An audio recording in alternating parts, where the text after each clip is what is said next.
Red Bull just discovered a rule change that could erase their biggest weakness overnight. We are talking about a car that was losing performance because of excess weight, suddenly gaining an advantage because the FIA is preparing to reduce electric power and increase energy recovery at the same time. And here is why that matters. Because in this new era, weight is not just mass. It is directly tied to electric performance. So if the electric side gets reduced, the weight disadvantage starts to disappear. But this is where it gets even bigger. These changes are not just about Red Bull. They were introduced to fix a system that is already causing safety concerns, unpredictable speed differences, and a massive drop in audience across multiple markets. Which means one thing. Formula One is not just adjusting the rules. It is trying to fix a problem it did not expect. And Red Bull might be the first team ready to take advantage of it. Stay with me, because this could completely change who wins this season. Subscribe now, because this is where everything flips. At first, it looked like bad news. Red Bull had a heavy car. A car that did not rotate the way it should. A car that forced Verstappen to hold back, instead of attack. And in Formula One, that is a problem you do not fix quickly. Because weight is not just something you remove. It is built into everything. The battery. The cooling. The structure of the car itself. So the assumption was simple. Red Bull was in trouble. Real trouble. But then, something unexpected happened. The rules started to move. Quietly at first. Discussions behind closed doors. Engine manufacturers involved. The FIA stepping in. Because the problems across the grid were bigger than anyone predicted. Cars losing power suddenly. Unpredictable speed differences. Drivers forced into energy management instead of racing. And most importantly, a growing sense that something was not working. So changes were proposed. Not small adjustments. Fundamental ones. Reducing electric deployment. Increasing energy recovery. Limiting extreme behaviors that were making the cars unstable. And this is where everything connects. Because those changes were designed to fix safety, to fix racing, to fix the spectacle. But they also do something else. Something much more subtle. They change the importance of weight.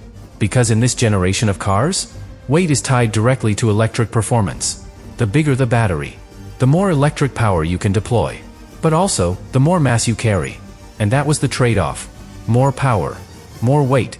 But now, if electric power is reduced, that trade-off starts to collapse.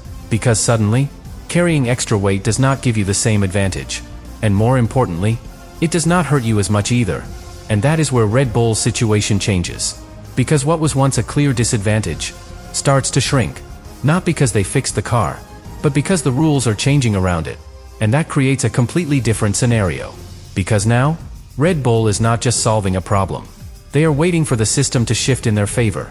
But here is where it gets even more interesting. Because not every team benefits equally from this.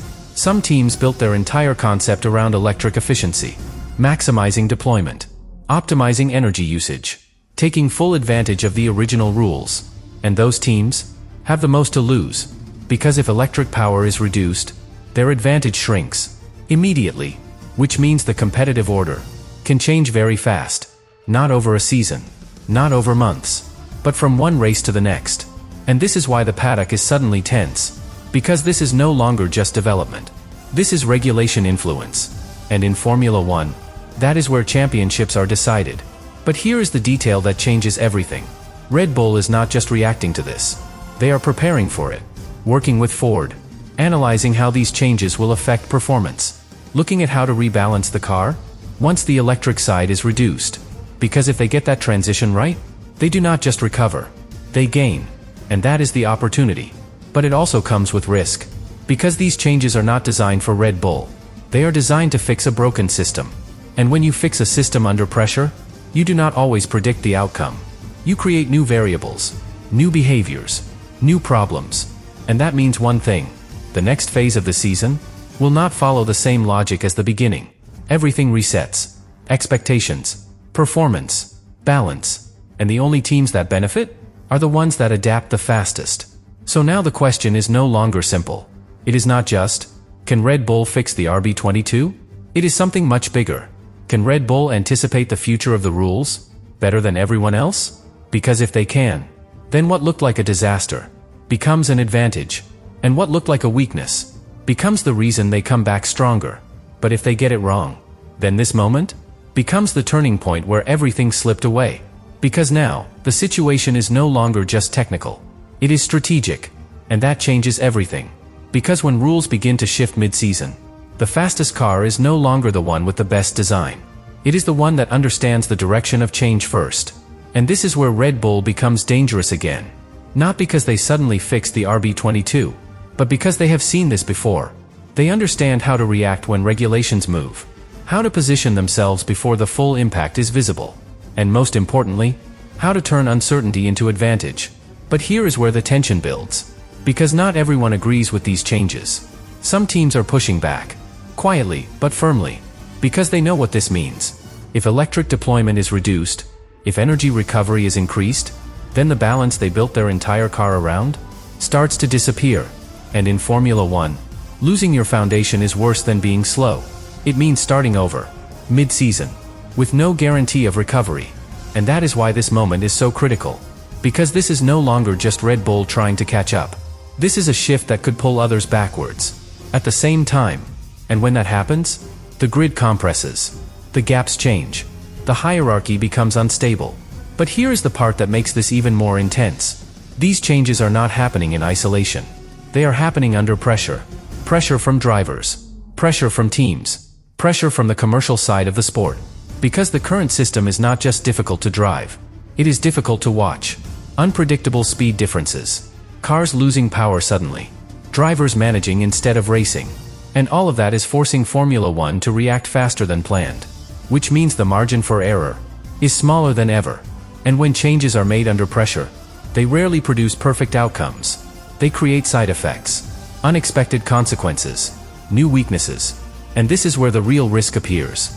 Because Red Bull might gain in one area, but lose in another. Better balance, but less peak performance. Less sensitivity to weight, but new limitations in energy deployment. And Verstappen will feel all of it. Because he is not just driving the car. He is the reference point. The one who will immediately know whether this shift works or creates a new problem. But this is where everything connects to the bigger picture. Because what we are seeing right now is not just a team adapting. It is the sport itself trying to correct its own direction, quietly adjusting rules, trying to stabilize something that became too extreme, too complex, too unpredictable. And when a sport reaches that point, it is no longer fully in control. It is reacting. And that is exactly where Formula 1 is right now. Trying to fix the system, without breaking it even more. But here is the final layer.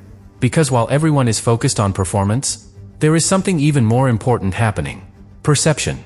If these changes work, if the racing improves, if the cars feel more natural again, then everything stabilizes. Fans return. Confidence returns. The narrative recovers. But if they do not, if the problems remain, if the racing still feels artificial, then the conversation changes completely. From adjustment to failure. And that is the line Formula 1 cannot afford to cross. So now everything builds toward one moment. The moment where these changes appear on track. Where the RB22 either looks reborn, or still compromised. Where Red Bull either takes advantage, or misses the opportunity. And when that moment arrives, there will be no more speculation, no more theory, only reality. And that reality will answer one question that defines everything. Did Red Bull just get lucky with the rules? Or did they see something that everyone else missed? And this is where everything finally reaches its tipping point. Because up to now, this has all been theory, possibility, speculation. But Formula 1 does not run on theory. It runs on what happens when the lights go out. And that moment is where everything becomes clear. Because when these rule changes hit the track, there will be no hiding, no excuses, no controlled narratives, only performance, only behavior, only truth. And for Red Bull, that truth will be immediate. If the car suddenly feels sharper, if Verstappen starts attacking again, if the hesitation disappears, then the conclusion is obvious. The rules did not just help them, they unlocked them. But if nothing changes, if the same instability remains, if the same limitations are still there, then something much bigger is exposed. That the problem was never just weight. It was deeper, structural, built into the DNA of the car. And that is the moment Red Bull cannot afford. Because that is when a temporary disadvantage becomes a permanent ceiling. But here is where the tension becomes even more intense. Because this is not happening in isolation. Every team is watching the same thing, analyzing the same data, looking for the same signals. Who gained? Who lost? Who adapted? And who did not? Because this is the kind of moment that can redefine an entire season. Not gradually, instantly. And when that happens, the grid does not evolve. It shifts. Suddenly. Violently. But here is the part that changes everything. Red Bull is not just reacting to this moment. They are betting on it. Because every adjustment they are making now, every collaboration with Ford, every decision about setup, balance, and development, is based on one assumption: that these rule changes will move the sport in a specific direction. And if they are right, they do not just recover, they jump ahead. But if they are wrong, then everything they are building now is built on the wrong foundation. And in Formula One, that is the fastest way to lose an entire season. So now the pressure is absolute. Not just to improve, but to predict. To understand not just what the car is, but what the sport is becoming. And that is a completely different challenge. Because now, Red Bull is not just racing other teams. They are racing the future of the rules themselves. And that is where the real risk lies. Because rules do not always behave the way you expect.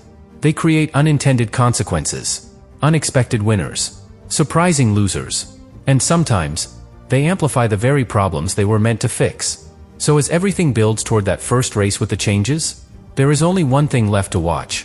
Not lap times, not positions, but behavior. Does the car look alive again? Does Verstappen drive with confidence? Does the RB22 finally respond the way a Red Bull should? Because if it does, then this story becomes something very different. Not a team struggling with weight, but a team that understood the system before anyone else. A team that turned a weakness into the reason they came back. But if it does not, then the conclusion is unavoidable. This was never about one problem. It was about a direction, a concept, a limitation that no rule change can fully erase. And that is when everything shifts, from recovery to realization. Because in the end, this is not just about whether Red Bull fixed the RB22. It is about whether Formula One itself just changed the game in a way that only a few truly understand. And the real question is, when that moment arrives, who will be ready for it? And who will be left behind?